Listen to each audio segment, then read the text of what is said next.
The son of a great king and a princess, he believed he was born of the gods. He conquered to the limits of the ancient known world. He was a man of great passion and excess, who changed the course of history.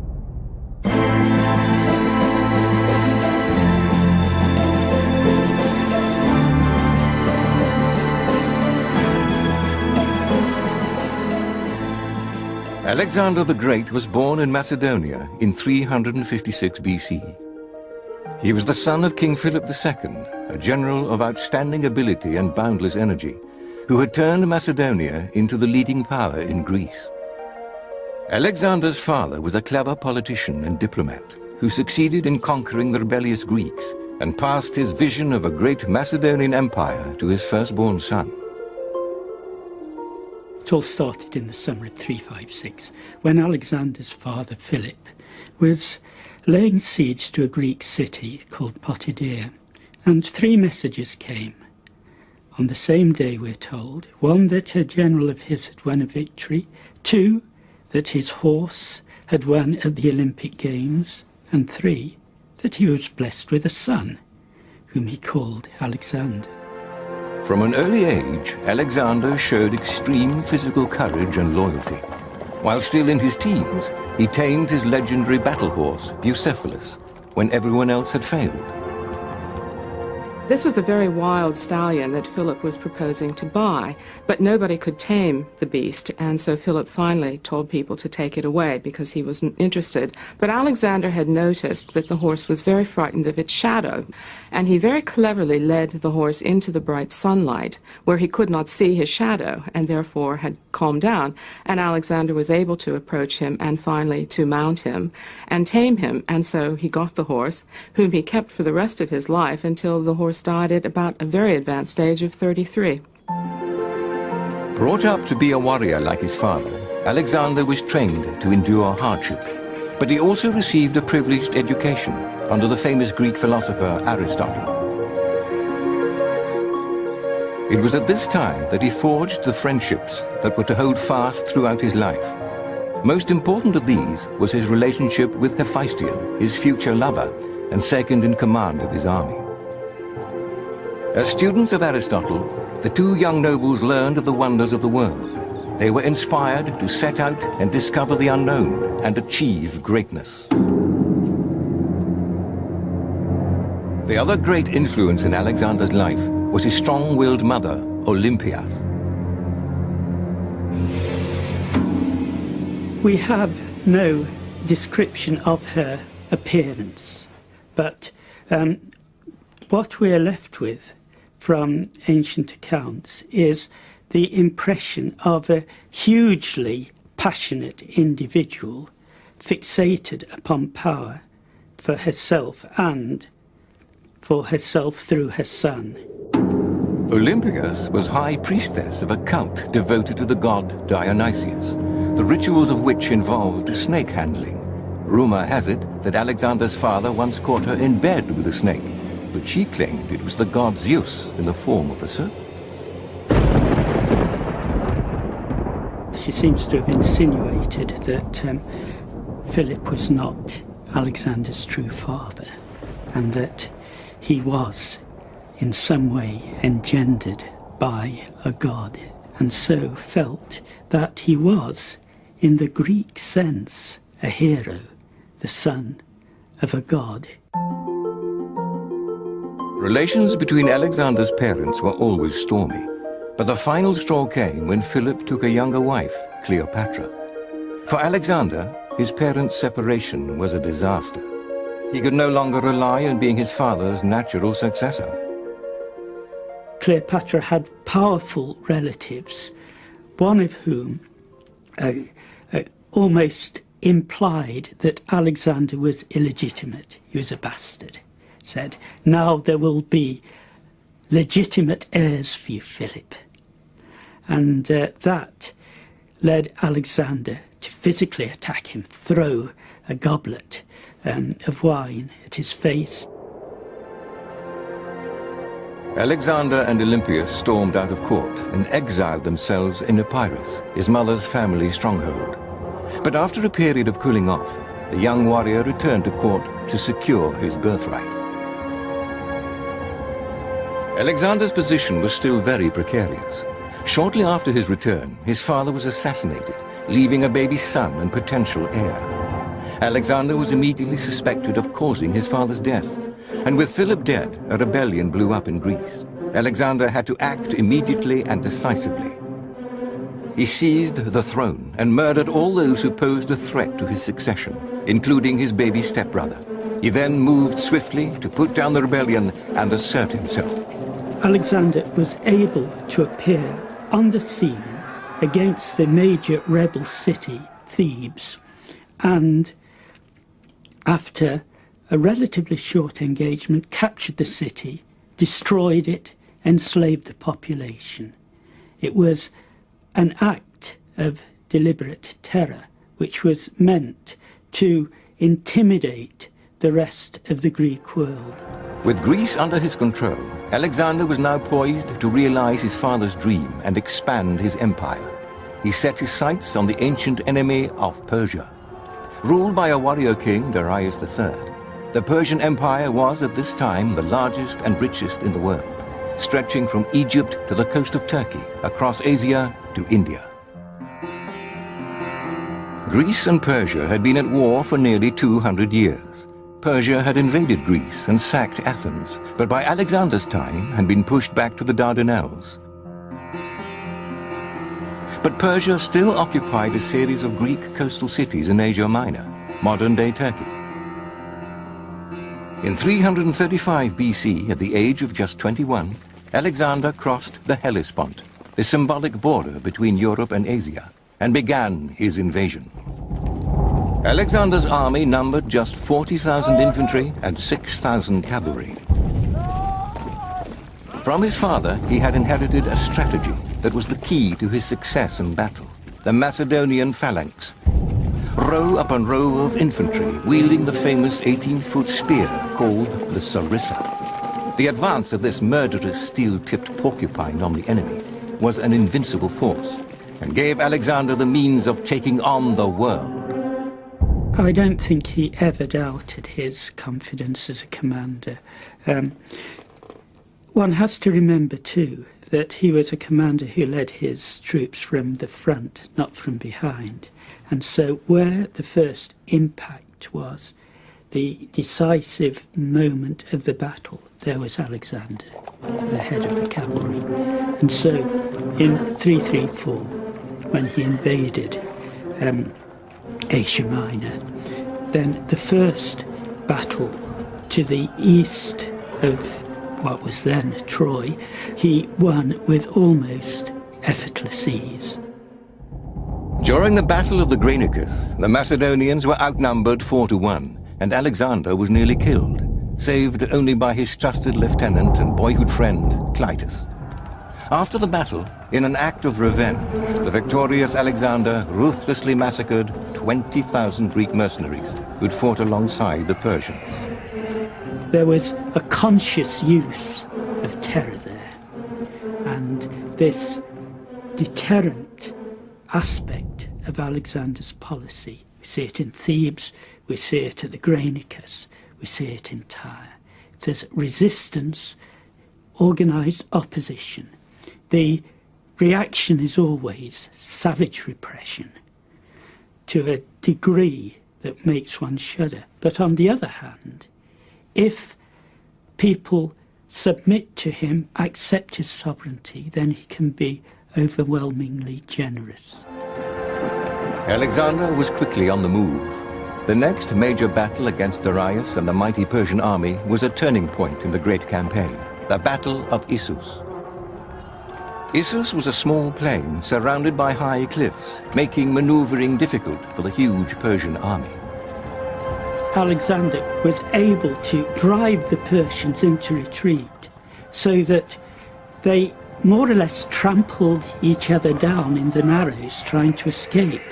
And so the great army of the Persian king more or less destroyed itself. Darius fled in his chariot, and Alexander pursued him. And in the course of leaving the scene of the battle, Darius not only left his men behind, but also the royal baggage train, which contained the royal family, in one of his tents. And so they fell into the hands of Alexander. The queen mother he treated as his own mother, and Darius' wife was given all the honours of a Persian queen. Now, the point was that Alexander is from now on, if not before, claiming that he is the proper king of Persia and Darius must submit to him. There is a charming story that Alexander and his great friend Hephaestion went into the tent of the queen mother, and she looked at the two of them, not knowing who was whom, and she actually made obeisance to Hephaestion rather than Alexander, and realizing her mistake, clearly thought that she'd be run through with a sword, probably. But Alexander is said to have smiled gently and said, Hephaestion is also an Alexander. The city of Tyre fell next. It was a textbook operation in siege warfare. Darius decided to negotiate terms. Darius sent an offer back to Alexander at some stage, offering him all of the lands west of the Euphrates River, that's Iraq, to the Aegean, so a vast amount of territory, also a huge ransom for the royal women, and various other concessions. And everyone assumed that Alexander would leap at such a generous offer, which must have been more than he had originally dreamt of getting. And this is one of the many set pieces between Parmenio, who was one of his father's trusted lieutenants, and on this occasion Parmenio advises Alexander and says, I would take this offer if I were Alexander. And Alexander says, and I would take it if I were Parmenio. Rejecting the peace offer, Alexander headed for Egypt. There he was greeted as a liberator, a hero, and founded a city on the Nile Delta, Alexandria. It was the first of many to bear his name. He sought advice at an ancient oracle, the Temple of Amun. Alexander emerged apparently convinced that he was indeed the son of a god, and was now truly invincible. But Darius wasn't finished yet. At Gaugamela, he assembled the largest army the world had ever seen. It numbered 100,000 infantry, 40,000 cavalry, and 200 scythed chariots. Darius was determined to crush Alexander once and for all. At Gaugamela in 331 BC, Alexander was just one battle away from becoming the great king and toppling the Persian dynasty. Still only 25, Alexander was increasingly sure of his invincibility and divinity. King Darius and the Persians had plenty of time to assemble a new army, but Alexander was confident of victory. He decided to use a similar strategy as at the Battle of Issus to counteract the vast Persian army. With one of his brilliant use of tactics, Alexander led with his right flank. And so to counter his advance, the Persian left flank moved in order to face him, and a gap appeared in the line, and Alexander was able to break through and surround the forces and fight them on both sides. And again, it was another rout, culminating in the flight of Darius. Persian city after Persian city fell, including the mighty Babylon. Alexander and his troops soon reached Persepolis, the heart of the Persian Empire. Legend has it that he burnt it to the ground. Demoralized, Darius went on the run. He was aided by his cousin Bessus, a fierce warlord, who took over as commander of the Persian cavalry. Now, Bessus was the very formidable governor of Bactria, who'd fought at Gaugamela and stayed with King Darius until the very end, when he had him arrested and murdered and stabbed, and then challenged Alexander for the Persian Empire. Bessus was brutally murdered. Before Alexander got there, he was betrayed, and one legend has that he was tied to two trees that were bent in towards each other and then obviously torn apart when the trees were released, which is not a very pleasant death for anyone. But his head was sent to Alexander, and I think the message was very clear that Alexander was to have no competition as great king of Persia. Alexander began to adopt Persian dress and customs, much to the disgust of the Greek generals that had served under his father. This older generation regarded the Persians as no more than barbarians. Alexander started to replace the old guard with his own men. Gradually, the officers of Philip are being replaced by Alexander's men, people like Perdiccas, Ptolemy the future king, and above all, Hephaestion, Alexander's closest friend and almost certainly his lover. And by the end of 330, Alexander's officers are his own generation, people who owed everything to him. Alexander's behavior was becoming erratic. The tough conditions, the hard campaign trail were taking their toll, and he was drinking heavily. Clitus, his savior, and one of his oldest friends, dared to criticize him at a drunken banquet. One of the companions who was attending this dinner took Alexander's sword quietly away from him. I presume it had been lying on the couch beside him, and took the sword away because he could see what was about to happen. But in the course of this, when Clitus kept coming back and taunting him, he grabbed a spear from one of the servants and ran him through with a spear. The morning after the night before, he felt utter remorse. He was devastated at what he had done. Some say he tried to kill himself. He was so embarrassed and so incredulous that he had actually killed a man who had saved his life at the Battle of the Granicus, whose sister had been his nanny when he was a child. Others say he just went into his tent and wept for several days. But I think drink was certainly an impetus in this terrible, terrible episode. But Alexander's lust for conquest was still not satisfied. At the age of 29, he passed under the shadow of the Himalayas and entered Bactria, present-day Afghanistan. Alexander was impressed by these exotic people and their customs. He met a beautiful Bactrian princess called Roxanne and was bewitched by her.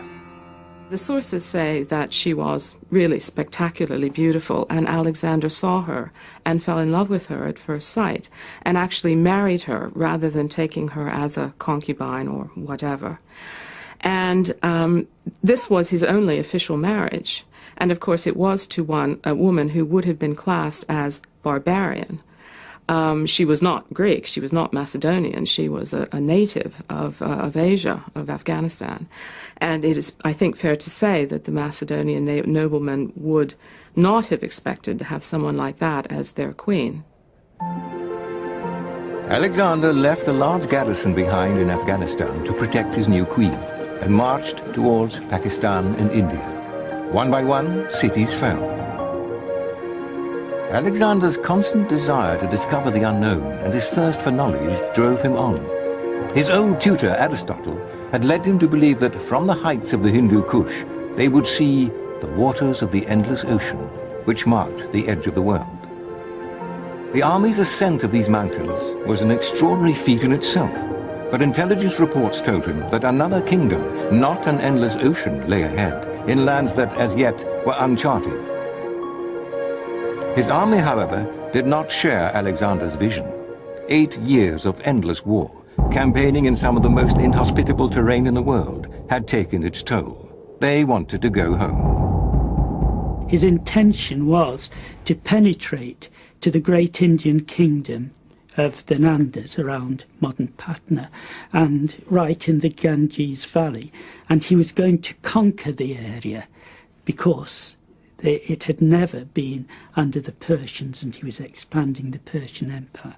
But of course it was at that point that his men refused to follow him and forced him to turn back, a thing he never forgave them for. Alexander pleaded with his men not to abandon him in this hour of glory. Gentlemen of Macedonia, stand firm, for well you know that hardship and danger are the price of glory.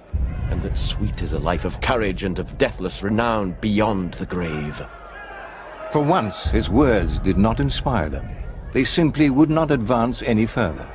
Alexander retired to his tent and sulked for 3 days.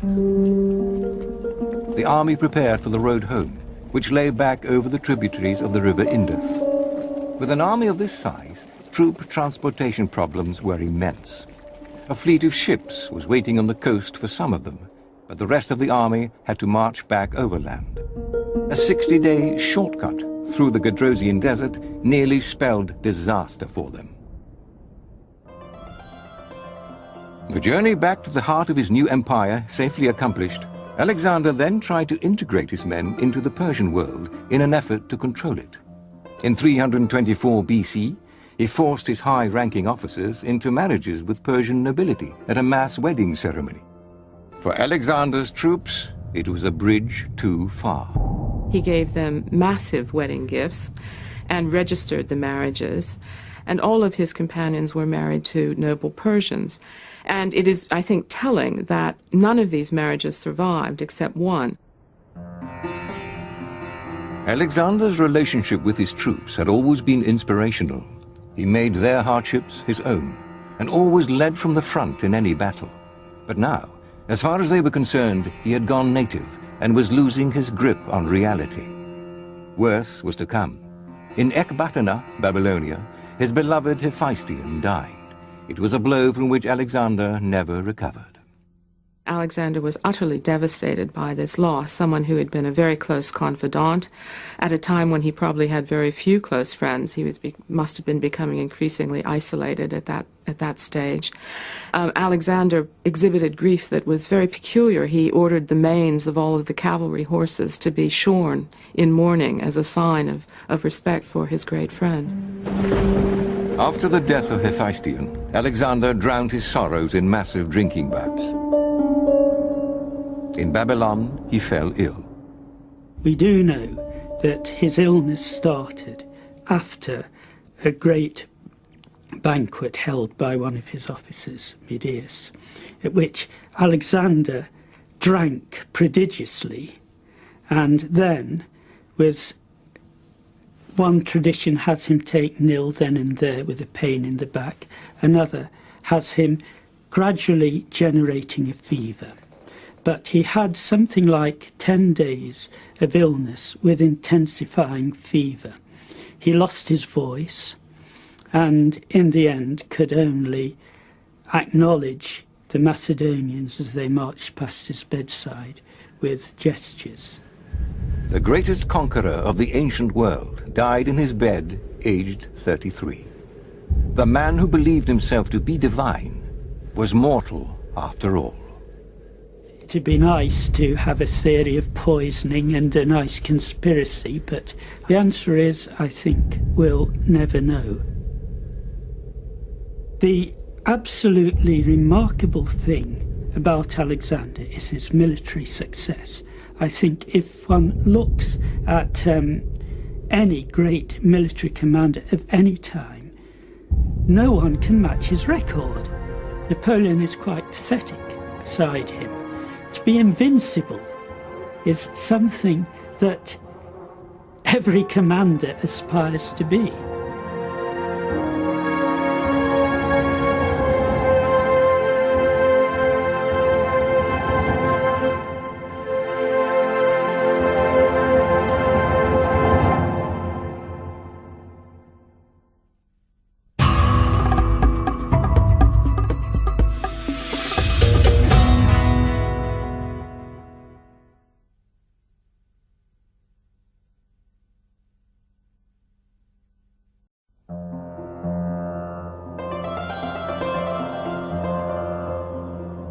Son of a great king and a princess, he believed he was born of the gods. He conquered to the limits of the ancient known world. He was a man of great passion and excess, who changed the course of history.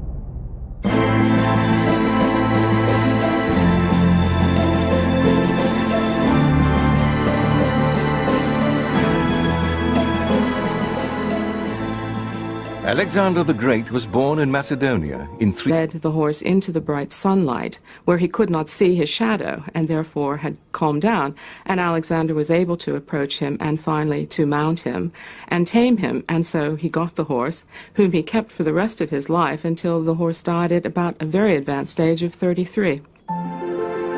Brought up to be a warrior like his father, Alexander was trained to endure hardship, but he also received a privileged education under the famous Greek philosopher Aristotle. It was at this time that he forged the friendships that were to hold fast throughout his life. Most important of these was his relationship with 356 BC. He was the son of King Philip II, a general of outstanding ability and boundless energy, who had turned Macedonia into the leading power in Greece. Alexander's father was a clever politician and diplomat who succeeded in conquering the rebellious Greeks and passed his vision of a great Macedonian Empire to his firstborn son. It all started in the summer of 356, when Alexander's father Philip was laying siege to a Greek city called Potidea, and 3 messages came. On the same day, we're told, one that a general of his His future lover and second in command of his army. As students of Aristotle, the 2 young nobles learned of the wonders of the world. They were inspired to set out and discover the unknown and achieve greatness. The other great influence in Alexander's life was his strong-willed mother, Olympias. We have no description of her appearance, but what we're left with from ancient accounts is the impression of had won a victory, 2, that his horse had won at the Olympic Games, and 3, that he was blessed with a son, whom he called Alexander. From an early age, Alexander showed extreme physical courage and loyalty. While still in his teens, he tamed his legendary battle horse, Bucephalus, when everyone else had failed. This was a very wild stallion that Philip was proposing to buy, but nobody could tame the beast, and so Philip finally told people to take it away because he wasn't interested. But Alexander had noticed that the horse was very frightened of its shadow, and he very cleverly